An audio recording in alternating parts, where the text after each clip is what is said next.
situation, nothing's going to change. I say in this book, Have a New You by Friday, that this book ought to cost $199. Yeah, I was just going to ask you about that. Don't you think that's a little high? No, it's a bargain. This book is a bargain. If you only paid $200 for this book, or this DVD, or this audio, I'm telling you, you got yourself a bargain. You go to a shrink these days, Wayne, and you're going to pay about $175 for your little half-hour appointment, and they're going to sign you up for several appointments. Yeah, that's just the start, isn't it? You have deep-seated emotional problems, lady. Don't go there, folks. I spent a lifetime telling people when they came in my office, hey, my goal is to get rid of you. My goal is to get you out the door and live life with a little reckless abandon, a little attitude that says, God created me, and with His help, I can do it.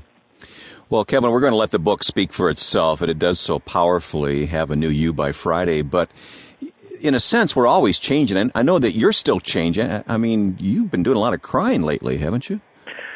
Yeah, I walked my daughter down the aisle Saturday. Oh, boy.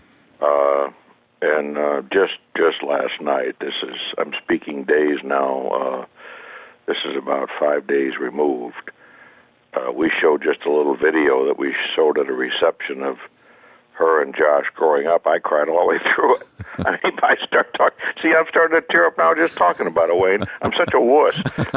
But here's what people need to understand, that, you get these kids, and they come into on this earth, without a stitch of clothes on.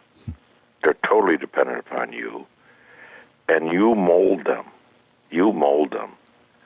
And, you teach them at the knee when they're young, and they grow up, and, you go through the rolling eyes, and maybe some of them got a little spunk and talk back to you from time to time, and they need some discipline. Well, discipline equals love.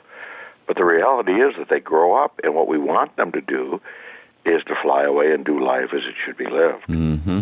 And what we're happy about is these 5 kids that we have love each other, and they love us. It doesn't get better than that, and they're all kids of faith.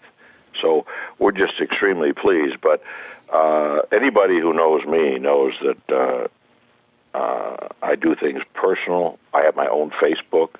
People like me have people who do their Facebook for them. And I do my own. No ghostwriting for you, huh? No, I bang it out all myself. I would admit I've got I'm counting editors as we speak, 3 editors, and I've learned to use those editors. Editors are great. They're a gift from God, right? Oh, they do. They know what a dangling participle is. I mentioned that once to a woman. She slapped my face. So there I go, entertaining again. See, it goes back to, and this is what I want people to see, is that indelible imprint that mom and dad put on you, and yet in your home, in your birth order, your private logic, and that's something I talk about and Have a New You by Friday. Each of us have a private logic. Mm-hmm. I only count in life when I win. I only count in life when I dominate. I only count in life when I control. Now, when I say that to you, Wayne Shepherd, I'll bet personalities that you've worked with over the years pop into mind. Oh, boy, how much time you got? Yeah, the controller, the dominator. I mean, I won't name names, but you know who I'm thinking. I'm tempted to name names, but I'll hold back. Yeah, exactly. And so this life theme that we have turns out to be a lie. See, I believe the life theme, or my private logic was, I only count in life when I get attention. Well, if people looked at my feet on Tuesday of this week, I was interviewed in New York by George Stephanopoulos.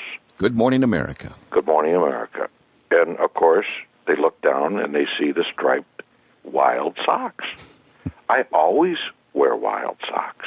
Always. You got to have that attention, right? Even though I've grown up and I've sort of gotten by all that, and my life changed, thank the Lord, through coming to terms with His Son, those strains still remain.